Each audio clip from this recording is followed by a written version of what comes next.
Welcome back to the Catholic Gentleman Podcast. I'm Sam Guzman. Today, I'm joined by Dr. Peter Kwasniewski, an author and one of the foremost liturgical experts. We'll be talking about the resurgence of the traditional Latin Mass around the world and how it forms us morally and spiritually. This episode's a little bit long, but I think you'll enjoy every minute of it. Please stay tuned.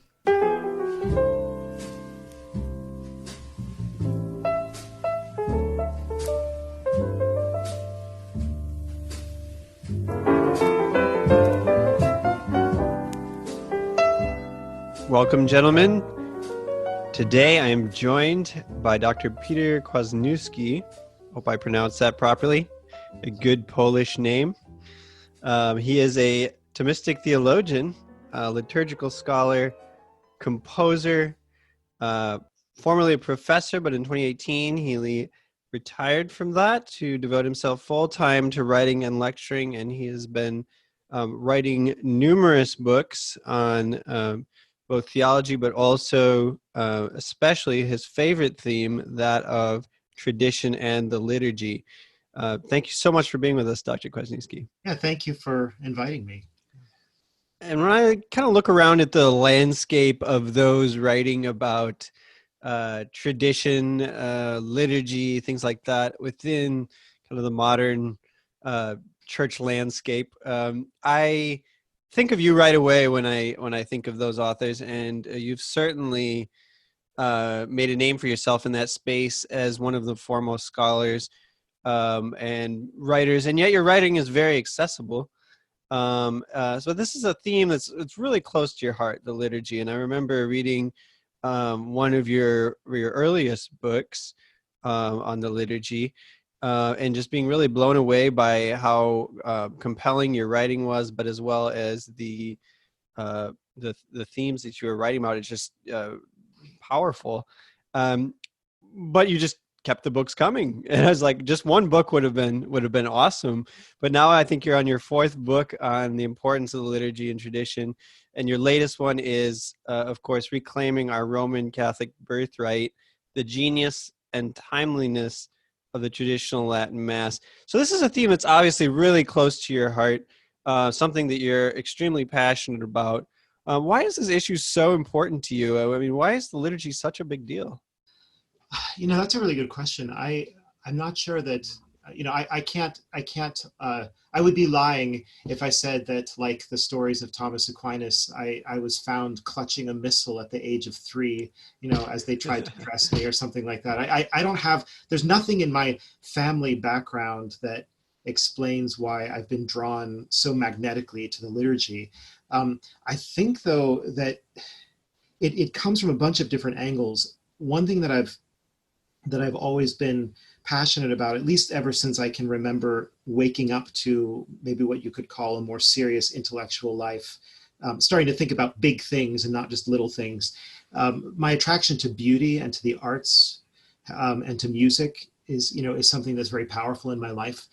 And one thing I discovered about the traditional liturgy in the Catholic Church, and this is also true, by the way, in other liturgical traditions in the East, for example, it's a natural home for beauty, for beautiful music, for chant and polyphony, for beautiful clothing, for beautiful architecture and glass work and metal work and all these things.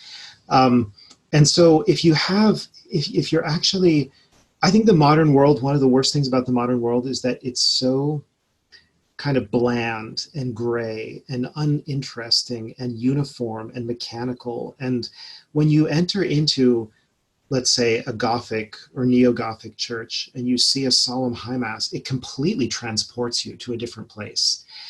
I think even more than it would have done 1,000 years ago, when that was, could almost be taken for granted. But today it's like an epiphany of meaning, of, transcendence, that there is a God, that he loves us, that he's trying to reach through this miasma into our lives and give them more depth and give them more color.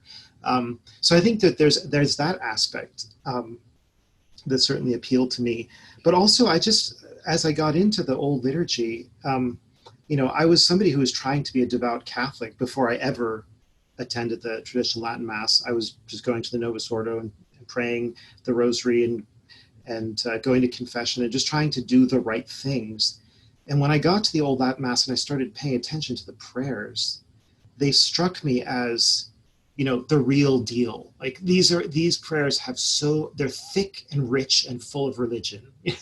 It's like getting to wheat bread or like multigrain bread when you've only ever eaten Wonder Bread, white bread or something. So for me, there was just an instant recognition of depth. There's a depth here that I can't see to the bottom of. And that's why it's perpetually fascinating. Anyway, I won't, if I could keep going and then I'll take up all the time. So let me leave that there. No, a lot of themes just right there to unpack.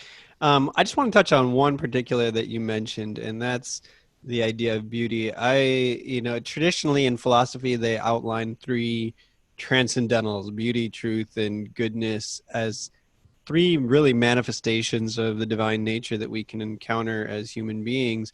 And I feel like different people are drawn powerfully to different aspects of those three transcendentals. Of course, they're all united. They're all one fundamentally because God is one. And yet, I think as we move through life, we can be drawn to one or the other. Some people are very passionate about truth. They just love philosophy. They just love theology. They just love immersing themselves in that world, debating ideas. Other people are very drawn to goodness. They love the poor. They love serving the poor. They love getting their hands dirty and reaching the lowest and the least, and just really burning themselves out in that way. But I think about my own life, I've always been particularly drawn to beauty. In fact, my conversion came in large part through encountering Catholic beauty in a very direct way, which is another story for another time. But I just look around at the modern landscape, and like you said, it's a desert of beauty. Just brutalist architecture, Walmart, cold linoleum, fluorescent lights. That's the world in which we live.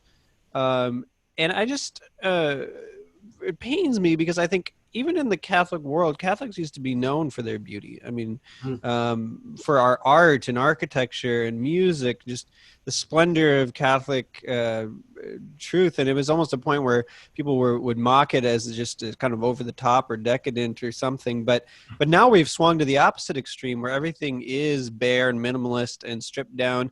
And I even look at a lot of the recent books that are published by Catholic publishers, and they're just kind of bland and boring. And I do think there is a shift happening where that's starting to get taken more seriously, thanks be to God. But I think there really just is a dearth of beauty in the world. We just see it as something superfluous that's not strictly necessary to our flourishing as human beings. Just give me the facts, give me the information. I don't need that beauty stuff. If you can make it beautiful along the way, great, but it's certainly not anything essential. And I think as a result, we've been starving spiritually, and it's stunted our spiritual growth. It's stunted our souls in the unfolding that they can experience as we're drawn to God. Um, can you just talk briefly about the importance of beauty as you think about Catholic liturgy and art, and even things that are very ordinary, like just a common missal or prayer book? Or Sure. Yeah, no, I hear what you're saying. I agree. The the way I like to think about it is, there's an encyclical by John Paul II called Veritatis Splendor. It's actually his best encyclical. It's one of the most important documents of the magisterium for decades. But what I love about the title of it is that it reminds us that Christianity is not just about veritas. It's not just about truth in some kind of cold, propositional, logical, rational manner, but it's about the splendor of the truth. It's about the kind of glory and the glow and the radiance of the truth that attracts us, that in a certain sense, as the prophet, I think it's Jeremiah says, that seduces us, that charms us, right? So when God approaches us, and we see this in salvation history, it's not just with a list of truths. It's also by revealing himself in a majestic and sometimes a terrifying way. And so there's that whole kind of, how should I put it? The truth is something, obviously it's the end of our life, it's the end of our intellect. We want to see God face to face and see his truth face to face. Um, but we are seeing a face and the beauty of a face, right? It's not just, as I said, some kind of abstraction. We can see that, in the transfiguration of Christ, right? They go up on the mountain and they have a glimpse of the glory that is contained within Christ, and that I think is why beauty is so important in the liturgy, because the liturgy is supposed to be a glimpse for us of where we're going, the heavenly Jerusalem, the city of the living God, the Mount Zion with surrounded by angels and saints, all the things that we read about in scripture. Even the descriptions in scripture are so full of splendor, and we're supposed to catch a glimpse of that to keep us going in this pilgrimage we have. Even if the world didn't have Walmarts and other things, it would still be a world of sickness and disease and difficulty and pain and death and all the other things, all the other evils that sin brought into the world. And so the part of what the church is doing is this is the reality of the field hospital that Pope Francis was talking about, that the church is trying to bind up wounds, but one of the deepest wounds we have is our loss of the vision of God. And therefore the beautiful is actually an act of mercy. For the church to give beauty to people is for the church to feed our souls at the deepest level, to remind us of where we're going and where we've come from, that we're not just stuck in this present morass, right? Yes, and what a concept. I mean, the you think about a medieval peasant and how hard their lives were. I mean, just slaving in the fields, and yes, high mortality rate. A lot of people didn't live past 30 or 40 years old sometimes, infant mortality, things like that. It was just wars, plagues. It was a difficult time to live. And yet you think they could walk into any cathedral and see more beauty than most of us will see in our entire lives. And now, you've got to go to an art museum, pay $20 to get in. Everything's behind a glass case or something like that. And Yes. it's all just kind of locked up. But it was like gratuitous. It was just like the church was just like, we are going to offer you all the treasures that we have. And you think about the Great. Yes. yeah, Saint Chapelle in France. I don't know if I'm pronouncing that right. Those French names always trip me up. But just incredible, stunning beauty, for to house one relic, the crown of thorns. Just mind blowing beauty that has is hardly been surpassed in centuries, and Yeah. So freely available. if I could just add to that, I think, you touched on this earlier in your comments. I think one of the most crippling vices of the modern age, and scholars debate endlessly what the modern age is, when exactly it began, what are its characteristics. But let's just say, for the sake of argument, that the modern age begins about 500 years ago, roughly around the time of the Reformation. Okay, and that this is definitely the modern age. Whatever else, whatever the borderlands of it might be. Um, but one of the crippling vices of modernity is this growing rationalism and utilitarianism that reaches its apogee in the Enlightenment, so in the 18th century, and then kind of is the legacy from the Enlightenment onwards. And so, what I mean by that is that, rationalism is a reduction of man to his intellect, to his mind, and not just to his mind, but to his logical, discursive, propositional mind, the sort of like the day-to-day bread and butter mind, not even the highest reaches of the mind that St. Augustine talks about. He talks about the apex of the mind, that touches God and so on, but just the sort of workaday logical mind, the kind of mind that produces engineers and mechanisms and technology and whatever. Man has been reduced to that. Descartes was a major player in that.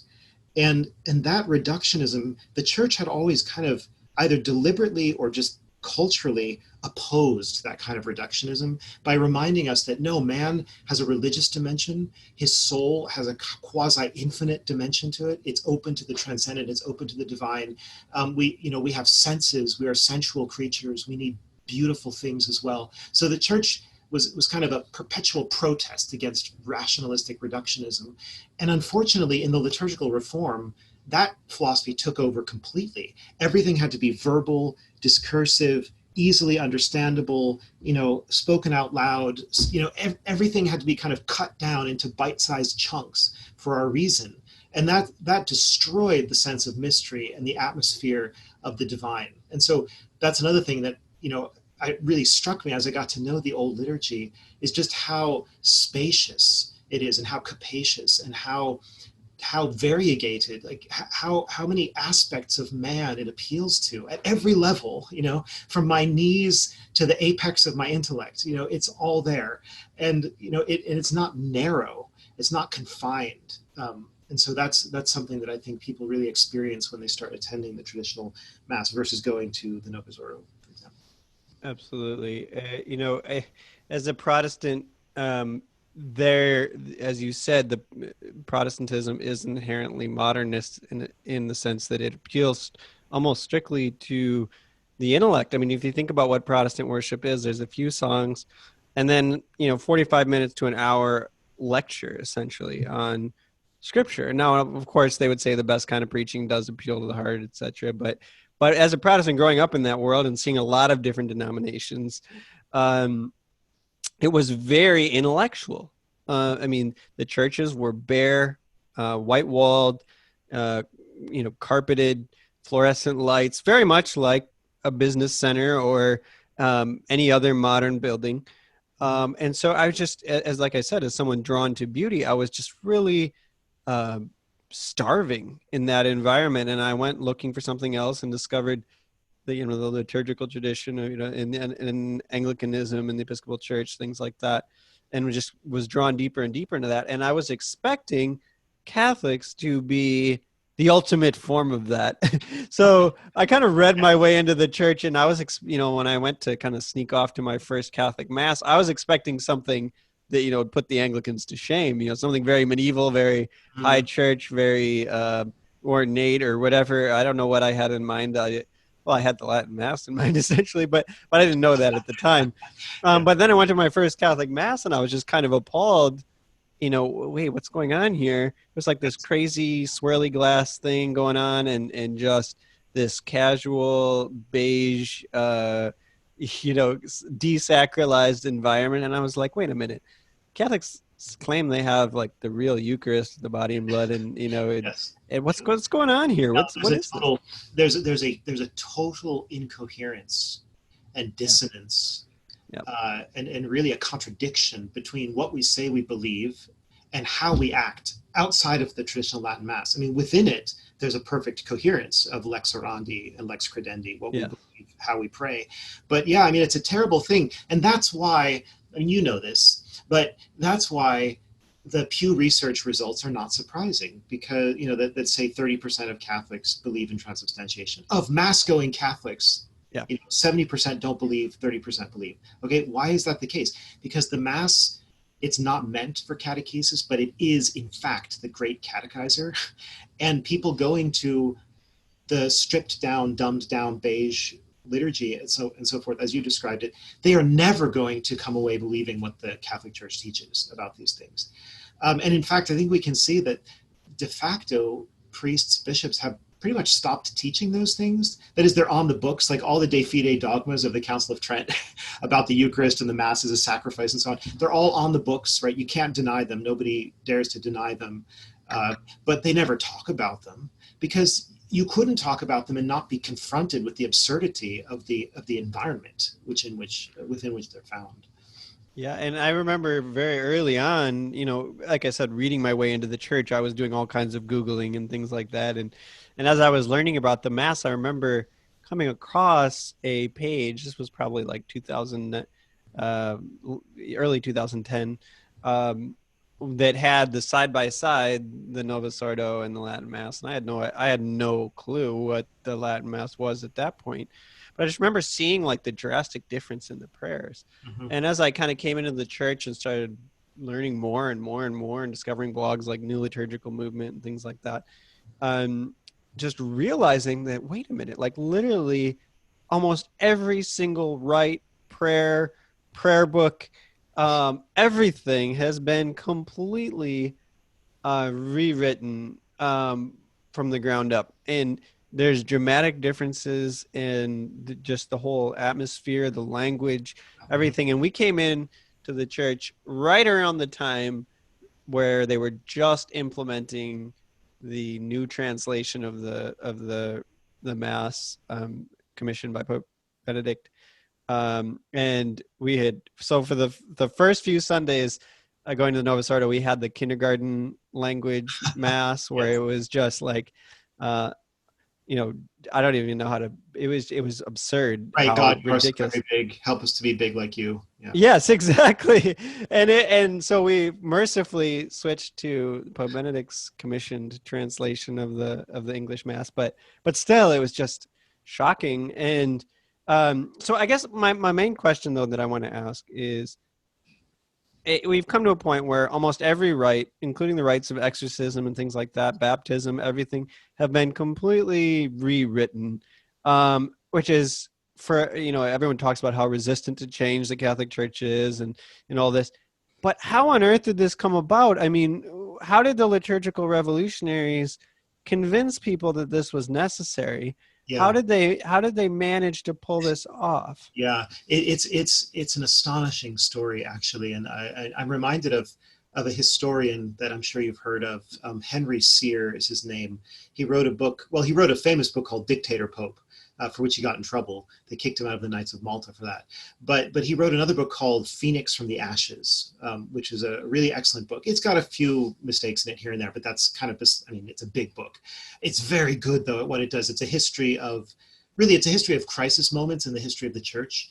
So it begins with, the first third of it is all of the massive crises that have happened in church history. And it's very good to read about these things because even though I think the crisis we're going through now is the worst and the heaviest and is unprecedented, there still have been massive crises. And we need to see that the church actually survived those, by the grace of God and by the efforts of heroic individuals that he raised up.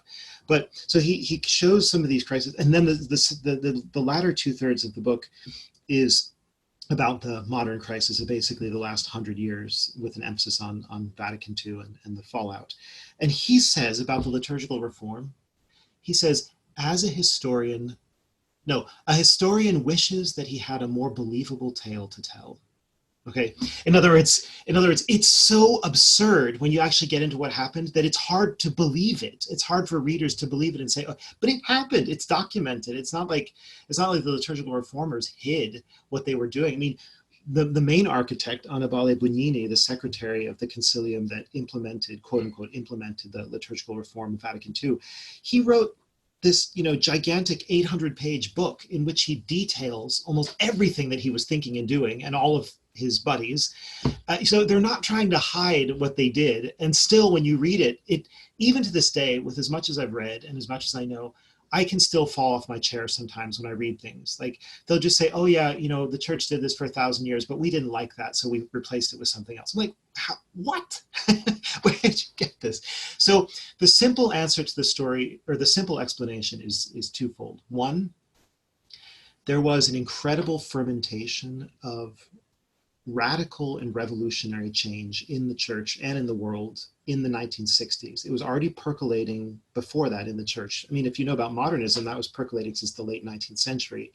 And of course, that has its roots in the Enlightenment. So we've got, there are a lot of bad ideas that are coming to roost, and they're taking sometimes decades or even centuries to mature and to get to their kind of full horror. But so you've got a certain fermentation going on in the 50s, but in the 60s, it's like all hell breaks loose. Anything goes, any idea can be floated, no matter how crazy, no matter how absurd, it can be floated and get a respectable audience, or a quasi-respectable audience. So the liturgical reformers were, if you read what they were writing in the 60s, they were questioning everything. They were questioning every aspect of the church's worship, from the priest standing facing eastwards, to even having priests at all, to women priests, to Latin versus vernacular. I mean, whatever the question was, they were calling it into question. So that's on the one hand. And then on the other hand, you had a Pope, Paul VI, who, I'm sorry to say this, but to his everlasting shame, he was willing to let these radicals, these revolutionaries, have a free rein. He was willing to let them experiment and propose whatever ideas they wanted to. And although he cut off their most the most egregious and extreme of their ideas, he signed into law many of their projects, even of this rupture sort. And I don't know what to say except that only Paul VI, only this man who was deeply convinced that the modern world was so different that the church needed to change everything in order to catch up with and to meet modern man. That's what he was convinced of, and that's why he let all this stuff happen, and that's why he supported it. If you didn't have that pope at that time with this kind of spirit of revolution in the air, you would never have had the liturgical reform. And it is truly unprecedented. There's nothing like it in the history of the church. So we're in this kind of unprecedented situation where there's uh, two, or you could even say three forms of the Roman Rite now, if you include the ordinary Mass. Um, Very strange situation. Absolutely. And when you look at Pope Benedict's original Muta Proprio, where he says that what was sacred in the past is also sacred for us, and he says a lot of beautiful things in there. But he seems to desire a sort of cross pollination effect between the Novus Ordo and the Latin Mass. What we mostly see is people just kind of converting to the Latin Mass. Um, but where do you see uh, all this going? Will someday the Novus Ordo disappear? Will there be some sort of synthesis happening? Would that even be desirable? Can the Novus Ordo be saved? What can we do? Like, where are we going as a church liturgically? Yeah. Yeah, it's well, let me see if I can find my crystal ball. I think I left it somewhere over here. Anyway, no, it's really hard to know what the future holds because the past itself, the past 5 decades, past 6 decades, have been are the kind of decades that no one could really have predicted ahead of time. So that is to say, I could very easily I could imagine 5 or 6 more decades in the future that would be full of crazy things that we can't even imagine. I don't know what those are going to look like, but just in terms of what of the forces that I see and the issues that we're dealing with, I think that Pope Benedict XVI he's a dear, well-meaning, scholarly man with deep thoughts and incredible erudition. But I think that there's an element of he's so kind and gentle that he always thinks reconciliation is possible. It's always possible. It's got to be possible.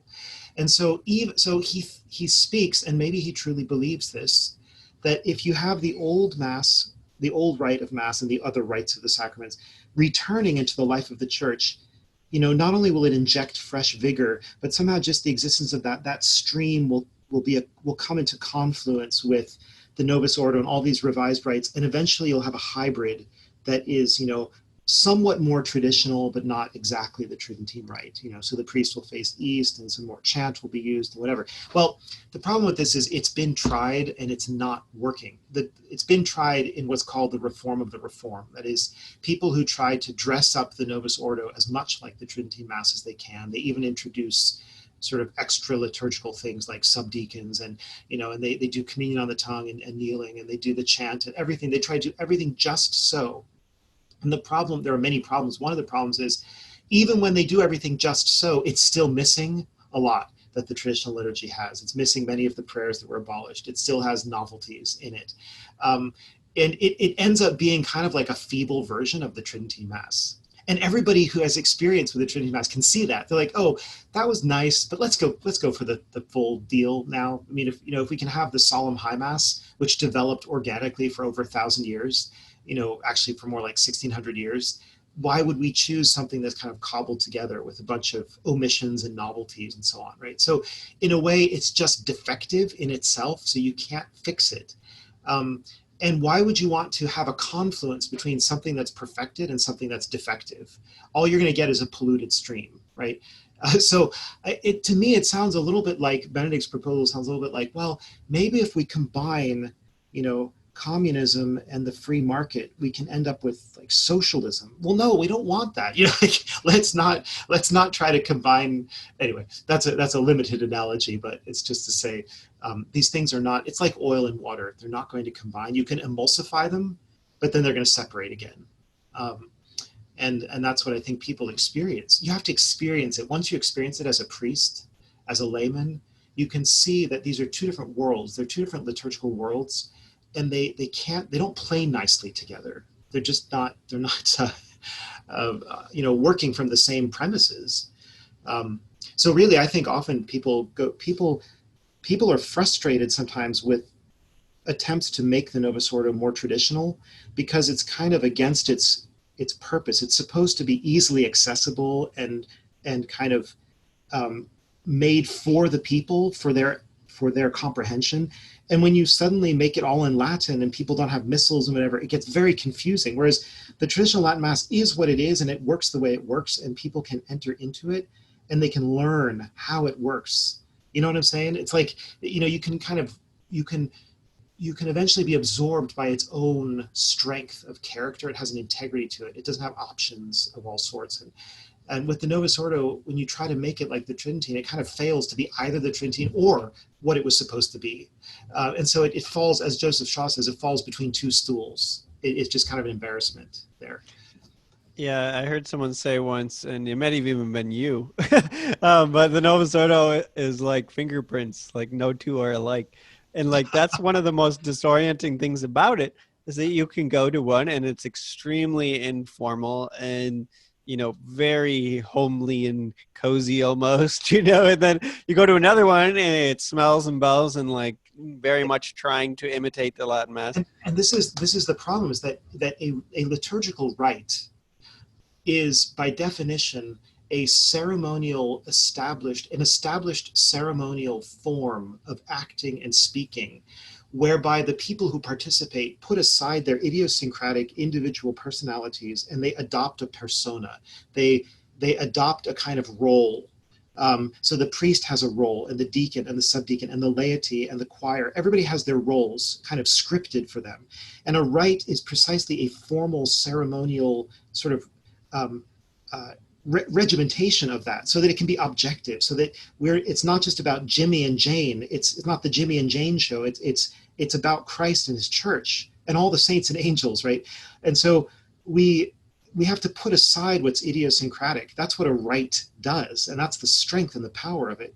The Novus Ordo is sort of anti-ritual in that sense, because it lets you do it in all these different ways, and so it just ends up kind of failing as a liturgy. It doesn't give you the benefits that liturgy is meant to give you. So just to get back to the question of what does the future hold, I really think that the traditional Mass is going to get stronger and stronger in the sense of more and more people going to it. It's a slow growth, but it's been a steady growth for decades now. And now I think it's growing more. That is, it's at a faster rate.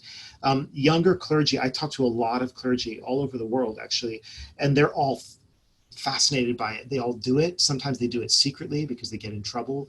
They want to do it. I would predict if a future pope came, and this probably won't happen, but if a future pope came, kind of like HBO's The Young Pope or something, and he just said, okay, one day this was a big mistake, Paul VI liturgical reform. We're just going to starting in the first Sunday of Advent, we're going to go back to the traditional Latin Mass. I think honestly that a very significant, actually a vast majority of younger clergy would be on board with that.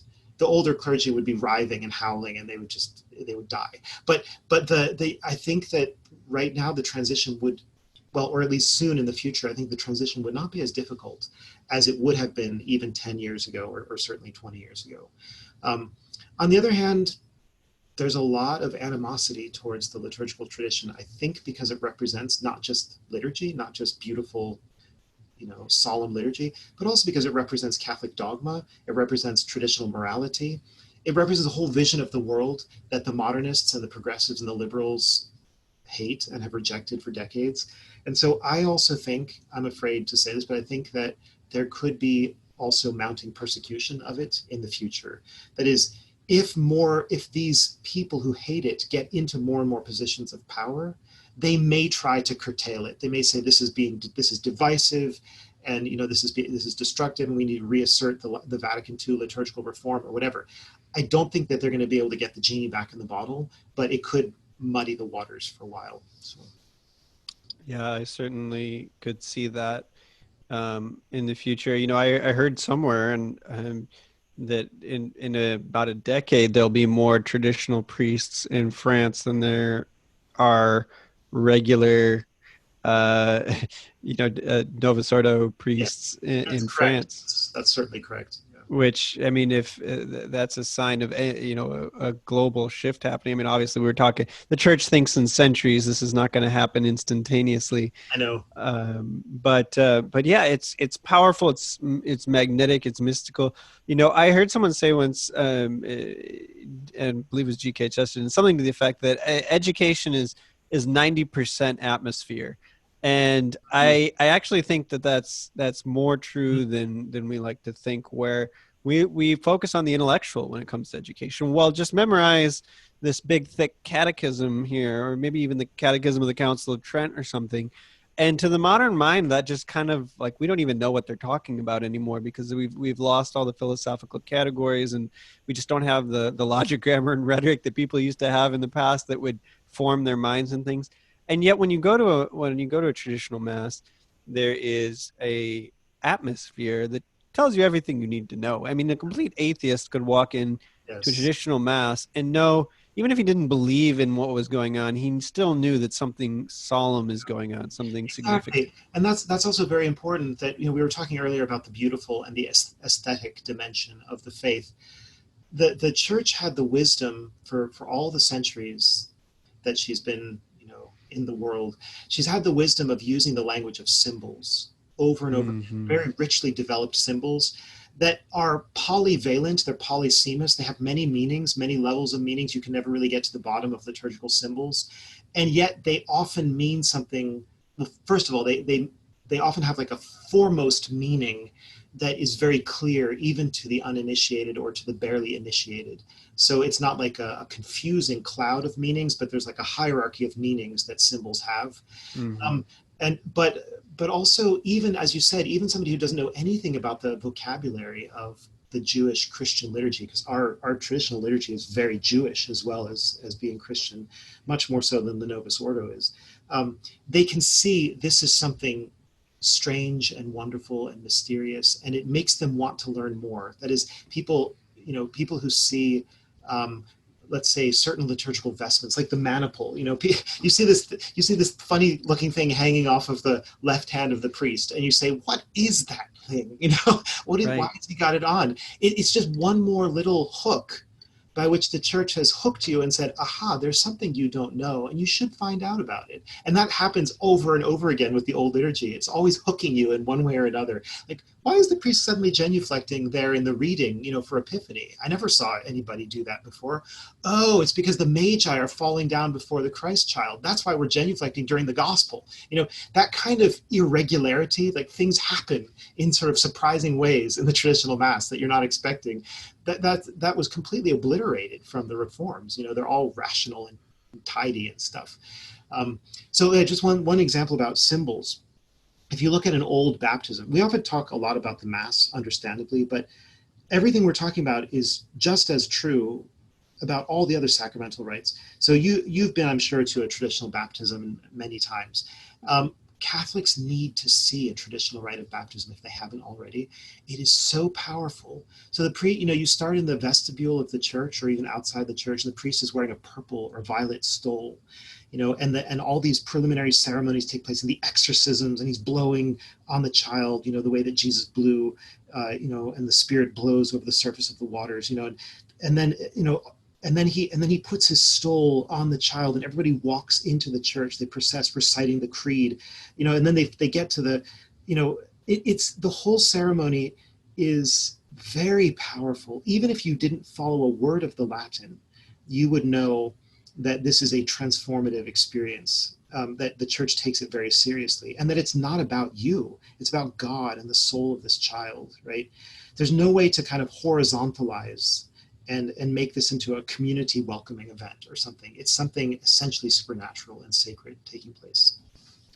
Yes, and it's so fascinating to me to see how Christians have this sort of self-loathing about our own tradition that really no other religion has. You know, I've had some brushes with other religions and the way they worship, and it's fascinating because you go into a Hindu temple, you got to take your shoes off. You go into a Muslim mosque, you got to take your shoes off. You know, and we have these solemn rites that we do, you know, incense and bells and all this stuff, and you're like, okay, so these religions are obviously not embarrassed about being weird, but Christians, it's like, oh, you know, Yeah. we've got to abolish this. People can't handle this. You know, we've got to dumb it down. Let's strip everything It's away, it throw just out our statues. yeah, Yeah, it's just it just goes back to the whole point about modernity. That so it's the liturgical reform is a product of decadent modern Western European intellectuals. Okay, so they're as far removed from, so to speak, healthy primitive instincts, right? Every human being, if he hasn't been corrupted by education, has the instinct that there is a God, that the heavens are above us, that we're on earth, you know, that we're tiny creatures, that we depend upon the gods, you know, to help us and save us, right? I mean, there are all these sort of what I'm going to call primitive instincts that right. are religious. They're inherently religious. They come from God. They're all messed up because of the fall. That's why God has Hmm. to reveal to us how he wants us to worship him. And he has to, and eventually he sends his son to be our perfect worship in the holy sacrifice. But we have these natural instincts, and it seems like modern Western European intellectuals had just expunged all of those instincts, right? So that's why they don't want the smells and bells. That's why they don't want all this sort of, to them, like, oh, that's superstitious pagan stuff, right? We rationalistic enlightenment, super sophisticated scientific intellectuals, we don't need that stuff anymore. For us, it's like the God of Newton, like we just want pure reason or something, right? That's absurd. Nobody is like that except the weird intellectuals. They're the ones who are weird, right? That is like Yes. to take the shoes off and to have incense and to bow down on your face and so on. That's just normal. That's what Right. we do when we Right. into the presence of the divine. Right. And you know, it's like it's funny because what intellectuals have seems like they've done is they say that we're so smart that we have to convince you that everything that you naturally believe is wrong. We've called that in question. I mean, this is what Chesterton was always saying about, you know, the attack on common sense and how Yes. the common man has so much common sense, and all the intellectuals want to take that away. They want to make you doubt yourself. They want to make you doubt all those natural instincts that we have as human beings, and say, no, we're so smart that whatever you feel is wrong, and Yes. whatever you, but we're going to show you the better way. Yeah. And inevitably, it's an assault on everything that human beings naturally believe. Exactly. Exactly. I just recently read a fantastic critique written by Ed Feser. You know him, the Thomistic philosopher, Mhm. Aristotelian, who he wrote this devastating critique, as he often does, of a book written by a materialistic reductionist, material reductionist physicist, and this physicist was claiming, he's just a cloud of particles. That's what this guy is arguing for. And Phaser it's just hilarious how he, I mean, he refutes it in quite serious arguments, but then he also just makes fun of it. It says, like, it's one thing for a little kid to pretend to be a lion or a tiger or a bear, but it's another thing when a grown man pretends to be a cloud of particles. Yes. Yes. I So the mean, most absurd things are what's held by the scientists, by like people like Richard Dawkins and so on. They're the ones who hold the real fantasy fairy stories. They're not even as good as fantasy and fairy stories. They're just sort of they're dumb stories that nobody could believe, that have no plausibility. And that's the cost. You know, Chesterton, since we're talking about him a lot, remember he says, when a man stops believing in God, he doesn't believe in nothing. He believes in anything. yes, exactly. Yes, I mean it's the point now where, you know, we uh a scientist will write an in-depth reasoned article that reason doesn't exist, that the mind doesn't exist, that Exactly. thoughts don't exist. You Yes. know, and it's just like, what? Yes. How have we gotten to this point? But back to our topic of the liturgy. Um, I do have one question because I on my journey into Catholicism, I had a stop along the way at a Lutheran church that was actually, as far as Lutherans go, I really liked the pastor. He had a wonderful heart, and he had a big uh, picture of John Paul II in his office, and he, just really had a Catholic heart, even within the Lutheran world, which is kind of strange. And yet he had a saying that I really liked. And he said, no innovation without tradition. And yet he was open to some innovations. Now, my Right. question is, uh, what is the role of innovation in light of tradition? Is there ever room for anything new, anything different, anything, or is it a kind of a static, unchanging artifact? What can change and what can't? Yes, yes. Oh, that's a wonderful, profound question. Um, I mean, let me take a stab at it and then see if we can make some progress. The line that I always take is whatever new things. Well, I mean, frankly, this is what the Second Vatican Council said, even though everybody violated it afterwards. I mean, they had to say these things to get the bishops to vote for it, but afterwards they ignored them. Um, but Vatican II said there should be nothing new should be done that is not evidently in continuity with what's already there.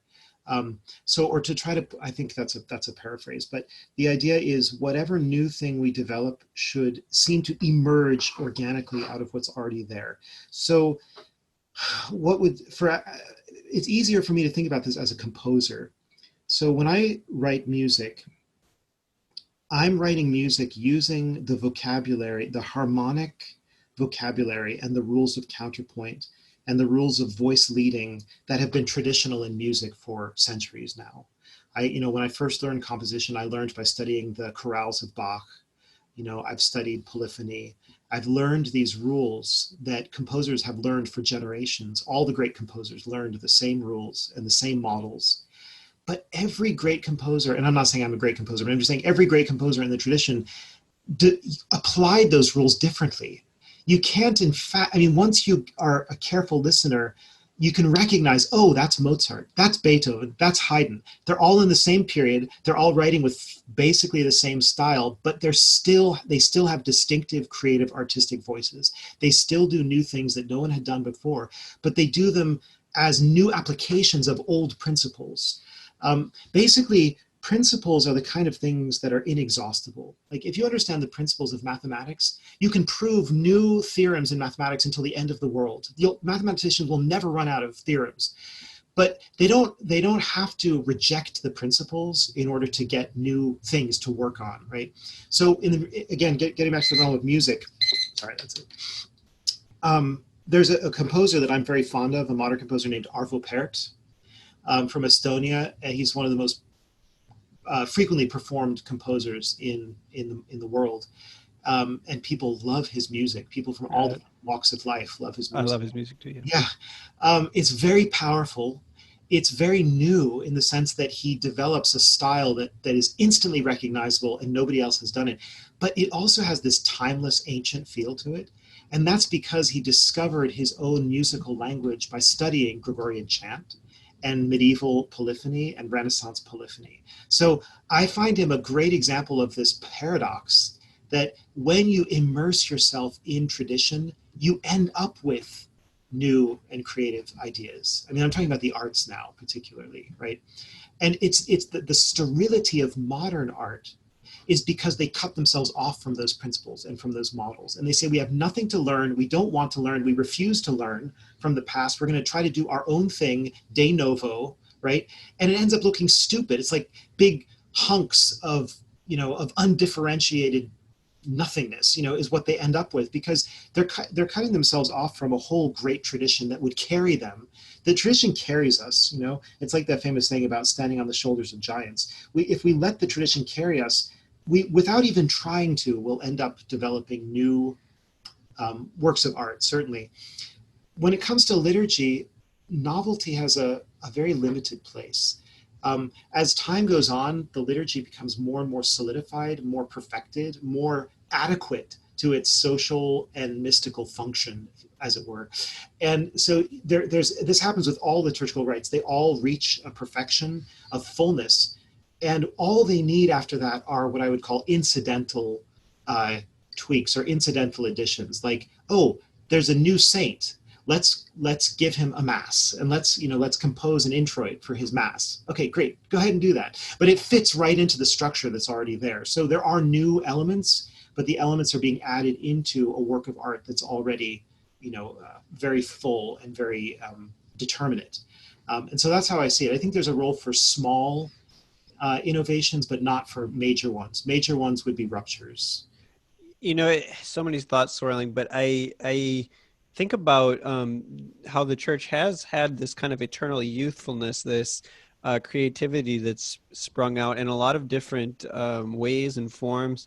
And you even look at like kind of the mid-century Catholicism Mhm. before kind of the liturgical revolution. It was very fascinating to watch because the liturgy hadn't changed yet, and yet there was a lot of creativity, Mhm. a lot of great Catholic writers writing at that time, a lot Yes. of artists, things like that, that were being creative and innovative, all within the kind of what people would say rigid framework of the Catholicism at the time. So the traditional liturgy wasn't stifling creativity.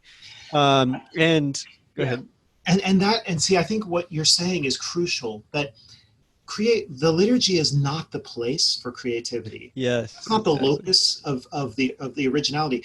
What the liturgy should do is nourish, inspire, form us, so that whatever we do, we can do it with exuberant energy, and it's going to lead to a lot. I mean, the traditional Catholic liturgy has been one of the most fixed entities in the history of the West. Yes, of course, it has slowly organically developed, but at any given time of history, when you look at it, it would look like something quite solid. It's like, there it is. This Mhm. is what we do in church. Nobody's choosing options and like, oh, I'm going to do this Eucharistic prayer, this Eucharistic prayer. No, it's just a solid, formidable, monolithic reality. That's Yeah. what it is throughout history, and yet around it, there's this swirling creativity, right, in all Yeah. sorts of domains. Well, why? It's obvious. If you have this glorious liturgical rite that is the solemn, cultus of the divine, then it's going to inspire architects. It's going to inspire stained glass window builders, right? They have something Mhm. great to aspire to. We've got to make something worthy of this, right? I mean, think about now, like if all you had was the Novus Ordo, in its various in its various permutations and deviations and so on, how would that ever inspire Saint-Chapelle or Chartres Right. or any of the great composers to write music? Palestrina, what Right. the how is he gonna what's he gonna write? Right.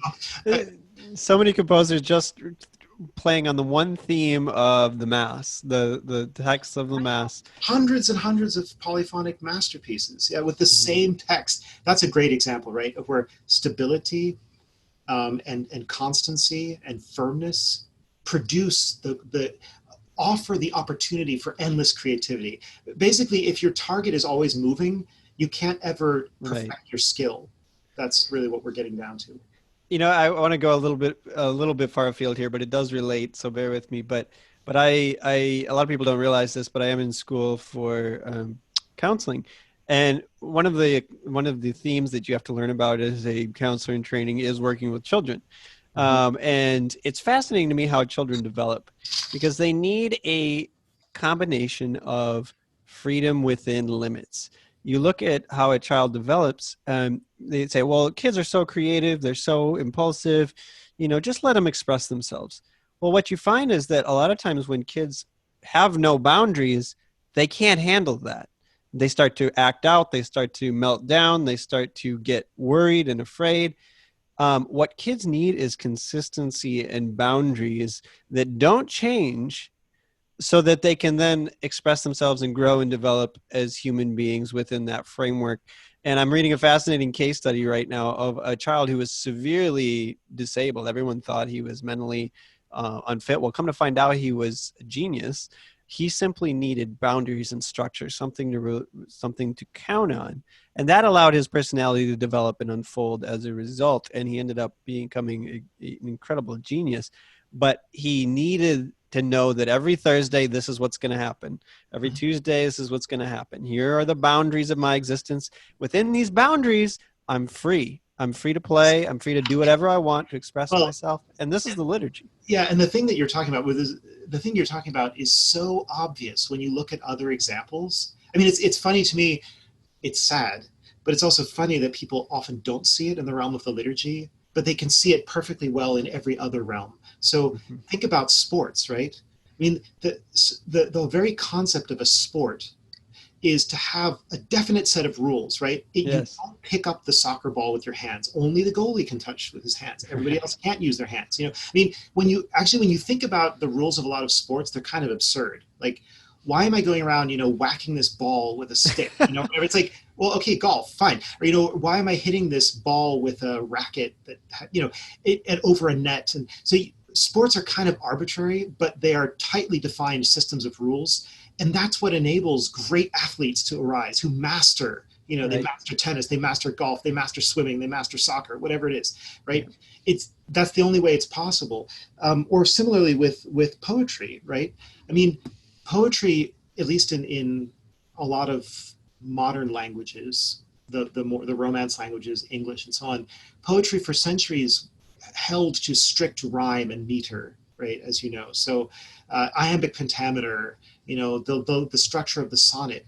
I mean, Shakespeare's sonnets would never have come to be and would not be as great as they are had he not been working with that kind of straitjacket model of the sonnet, right? It forced him to greatness. The great poet rose to the occasion and he produced something great. If you had this kind of flabby, flaccid modern mentality where people write free verse like E. Cummings or, whatever, the Red Wheelbarrow, William Carlos Williams, all these poetasters, right? So he would never have achieved that kind of greatness. So rules, boundaries, laws, principles, this is what releases great creativity. Yeah. Yes, and we could keep talking about this forever. I do have a few more questions to just kind of wrap things up. This has been a fantastic discussion, but um, one question I have is this is a podcast for men, and we're talking about rules and order and things like that. I do think that is something that's appealing to men. Why do men like military processions and marching and as you said, sports? Men love sports because there is an order and predictability to it, while there's still fun involved. Yes. Um, so why? How does the traditional liturgy relate to men? Why are men especially drawn to it? Yeah, I mean that's I think first of all, I think it's obvious that they are. I mean, maybe this just deserves to be said uh, that there have been studies done now, multiple studies showing that more men, significantly more men, proportionally speaking, attend the traditional Latin Mass than the Novus Ordo. The Novus Ordo has been kind of a realm dominated by women, by the feminine presence. Okay, I'm not saying that's a bad thing as far as it goes, but just that I think what you see appealing to men is um, the demands that the Latin Mass places on you. It's a challenging liturgy. It makes you kneel a lot. It makes you kind of discipline your body and discipline your posture. And then things are done in the liturgy in a regimented and orderly way. So the servers are, I mean, they're supposed to be, and they usually are, very well trained. They work symmetrically. It's a beautiful thing to behold, but it's also disciplined, like serried ranks of soldiers. The Roman liturgy is particularly virile and Roman, I would say, in this way. It's also not sentimental. It's not a liturgy where you wear your heart on your sleeve, where you're expected to emote, where you're expected to sing sort of goopy lyrics or something like that. So there's nothing about it that would turn a man off. I mean, men, let's face it, men typically don't want to talk a lot about their emotions. They don't want to expose their inner life. It's even difficult sometimes for them to do that with their own spouses, let alone in a church building with other people. So the kind of, how should I say, like the cool, collected, quiet, disciplined atmosphere of the traditional Latin Mass is not threatening to men. It doesn't feel awkward or embarrassing or uncomfortable, right? It just kind of lets them be there and lets them be invisible and just be. Like you can just be there and nobody's paying attention to you, and nobody's shaking your hand. And fortunately all that's gone now anyway. But so I think it just has to do with male psychology. And the other thing I would say is women, it's not that women can't appreciate that. I think that women are more flexible in some ways than men. I think women can do fine in the traditional Latin mass atmosphere, and they can do fine in the Novus Ordo, the more casual, familial kind of atmosphere. But I think men are not as versatile in that respect. And I don't think that that's an imperfection in men. I think worship, shouldn't be it shouldn't be this kind of horizontal, communal, emotional kind of thing. It's not supposed to be that. But I'm just saying women seem to be more adaptable that way, and men not. So I think that's part of the reason. Yeah. Do you have any thoughts about that? Yeah, everything you said. I mean, I did write a post a while ago about men in the liturgy, and I don't remember all the points that I made, but those were a lot of them that essentially, and then I would say add too, just the emphasis on sacrifice. I mean, it's very clear what's going on in the traditional mass, that it is a holy sacrifice of the mass. Mm-hmm. And yes, I think men find that a lot more appealing, than say a community meal.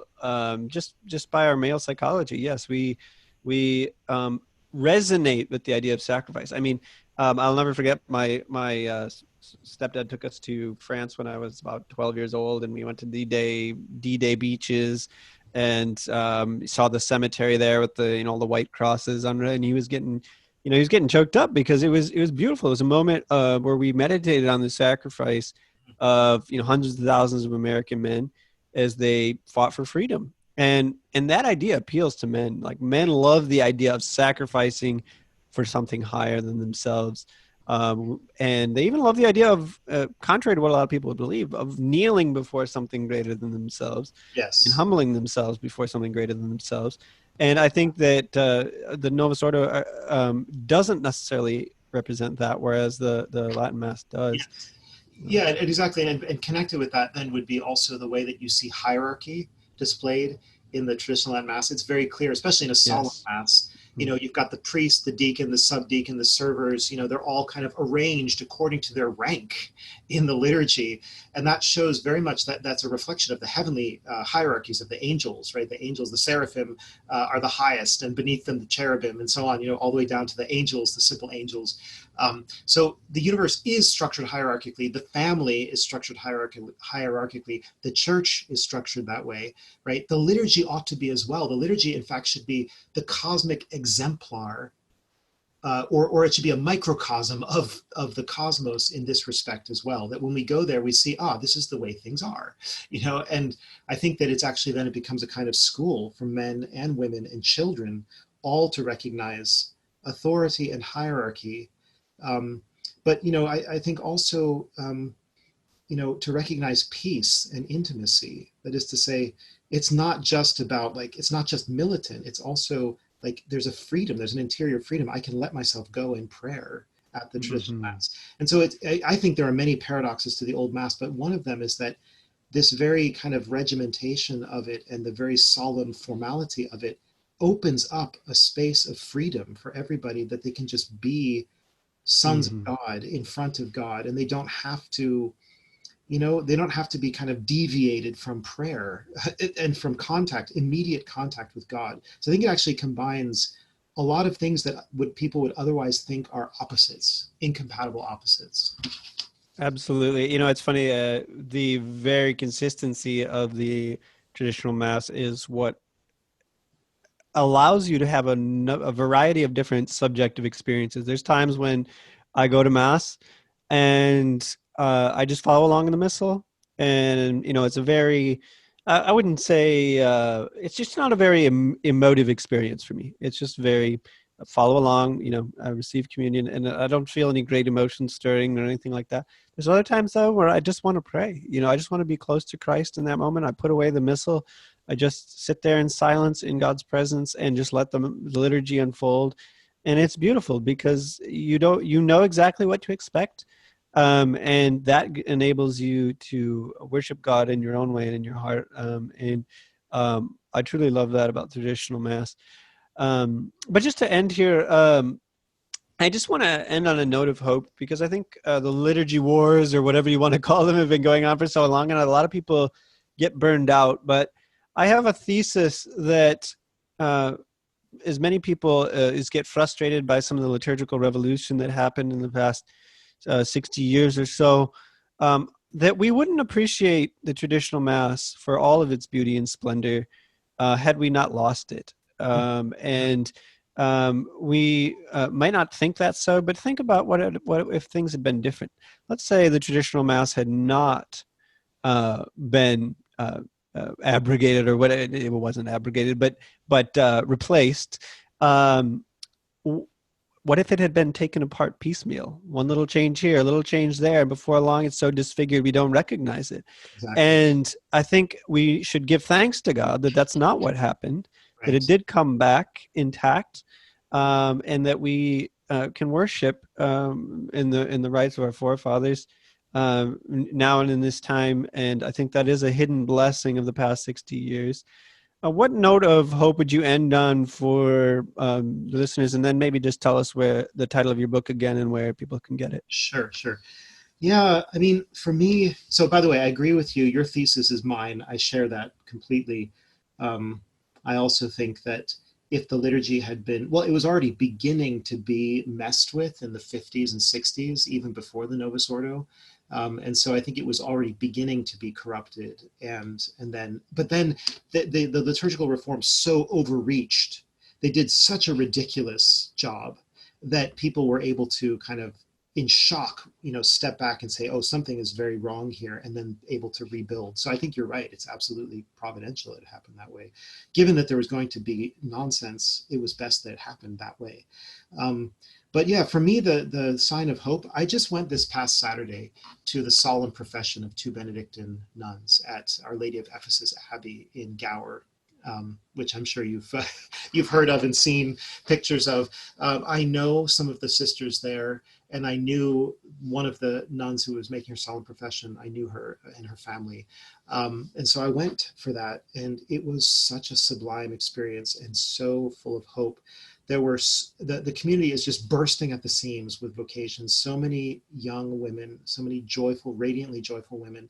They've already founded another monastery, which is doing quite well also, and taking in new candidates. I know lots of vocations, lots of discerners and seminarians and young priests with all of the religious communities around the world, Fraternity of St. Peter, Institute of Christ the King, Sovereign Priest, Sons of the Most Holy Redeemer, all these different places. And they are actually in this time, in this post-nuclear period, they are flourishing. They're like those flowers that are pushing up through the rubble. And so I do actually see signs of real hope and vitality in the church. A lot of people don't see these signs because they don't know where to look, and they're quiet signs, but they're real and they're powerful. I mean, the prayer of a just man availeth much, as it says in scripture. And we know from the Bible that, if you have just a few just people praying, that is more powerful than all the corruption and all the abuse. So I really do have confidence that the Lord is going to, restore and rebuild tradition. Well, that's beautiful. And I wholeheartedly agree. And I think that um, for those who are concerned, I think that, again, reminding that the church thinks in centuries and acts in centuries, and the Holy Spirit is at work. We're seeing the fruits of that probably sooner than anybody expected. And I think if you look at how much has happened in just the past 15, 20 years, it's astonishing, really. Yes, exactly. So Exactly. And as I said, really all over the world. I mean, some places more than others. We're very privileged to be in the United States, where I think the traditional movement is the strongest. But so you asked me about the book. So the book is called Reclaiming Our Roman Catholic Birthright, The Genius and Timeliness of the Traditional Latin Mass. It's published by Angelico Press, which is publishing a lot of great stuff these days, all kinds of other books on the Latin Mass as well. And you can find it at Amazon, is the easiest place, although some Catholic bookstores also will have it. And if they don't, you should ask them to carry it. well, wonderful. Thank you so much, Dr. Kwasniewski. It's been a real pleasure. We could talk probably for hours more, and hopefully we could do this again sometime soon. So thank you so much for being with us. Yeah, thank you so much, Sam, for having me.